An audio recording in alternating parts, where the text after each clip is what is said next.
How's it going, guys? My name is Zach with the Movie Castle, and today we're going to be taking a look at Hack/ Mystery Woman. This is the 5th issue in the Image run of the Hack/ series, and the first standalone story. And I have to say, it's an interesting and fun little story. We actually get Phantoma from Super Sidekick Sleepover Slaughter returning, and we get to tie up that kind of loose plot thread. I will say, we're so early in the Image run of the book, and this is such a weird and specific character, I do wonder what this was like for people that jumped on at the Image point. It might have been a little bit confusing, but for the people who've read this since the beginning, yeah, it is cool to see what happens with this character. Basically, Phantoma was like the only real superhero in the Hack/ universe, and some kids were getting powers from a machine that they didn't know was stealing from her. Well, after she gets out, she kind of flies away, and now we have a super powerful reality bending person that's just kind of out there. So it's good to see that they didn't just leave that dangling, because yeah, that is a pretty big plot point. Well, Phantoma knows of a slasher and enlists Cassie and Vlad to help her, but why would she do that? I mean, she's Phantoma, she's a superhero, she's basically unstoppable. Well, she hints that she might have her reasons, but let's just say, towards the end of the book, we actually figure out why, and this story actually has some pretty interesting moments towards the end of it. A really cool decision for Cassie to make, a revelation about Phantoma, and a revelation that will drive the plot forward as well. There's also some really cool monster action, because before they get to the slasher, they have to fight off these giant monster dogs. It's some cool stuff, and I can definitely say this was a fun little issue, and it's good to take a moment, tie off this plot thread, and overall get a really fun, over-the-top, action-heavy, different story. I thought it was cool. I can definitely recommend it. A fun little one-shot, and I am looking forward to what's coming next with this book. But anyway, if you guys want to hear me talk a little bit more about this story, I'll switch to the close-up camera and show you guys some of the story and some of the art. I'll be avoiding major spoilers, and I'll try not to go too close to the end, but if you want to see a little more, let's go ahead and switch to the close-up camera. Alright, here we are inside the castle taking a closer look at Hack/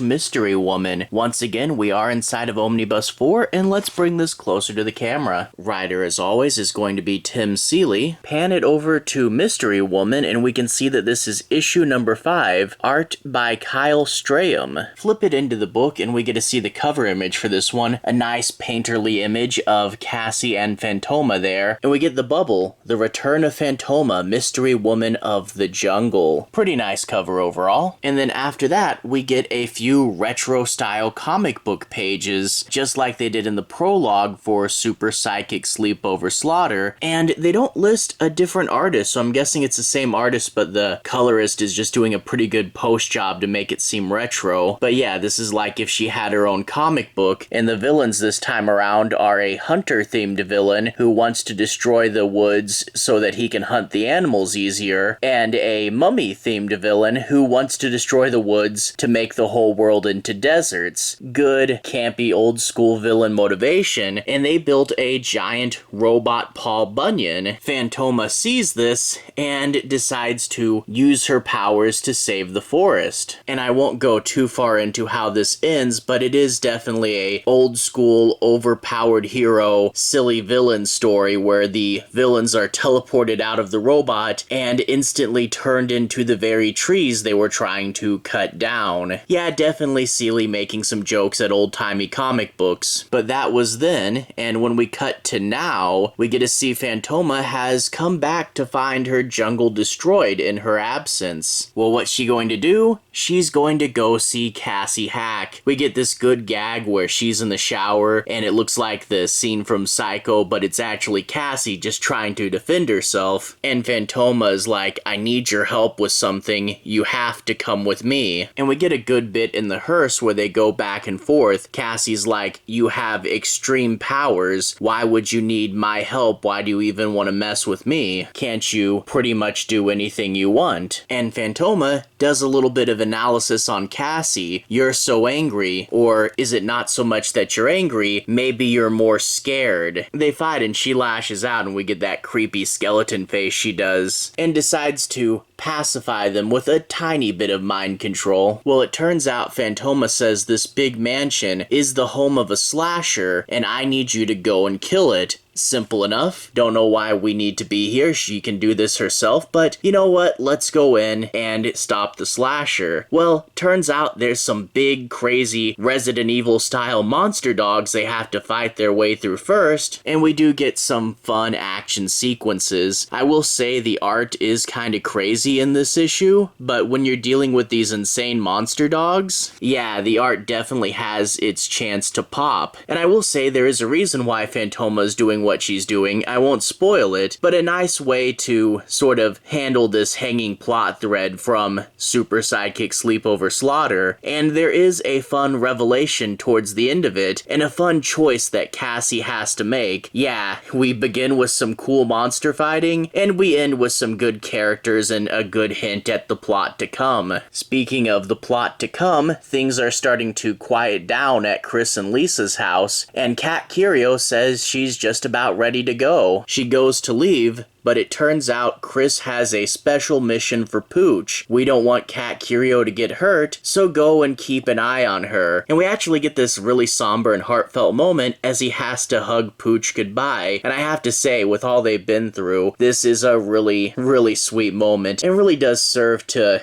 round it out pretty nicely. So wonder what's going to happen from that. Overall, Mystery Woman was a pretty fun little story. It's a good thing for a single issue, tying up a loose plot thread and getting to move the story along, and of course, while we're doing that, fun character moments in action. And hey, the interesting weird cartoony art style. If you're doing a one-shot with its own unique rhythm to it, then why not? Overall, I had some fun with this one, and I can definitely recommend it. Anyway, to everyone who's watched so far, thank you for watching. To everyone who's liked and subscribed, thank you. You really are helping the channel out. I'll leave a relevant playlist on the bottom. This should be my hack/slash playlist. If you guys want to see me talk about past issues of the book, you should be able to find videos like that there. Anyway, have a good day. See you guys again very, very soon. Playlist here. Have a good day now.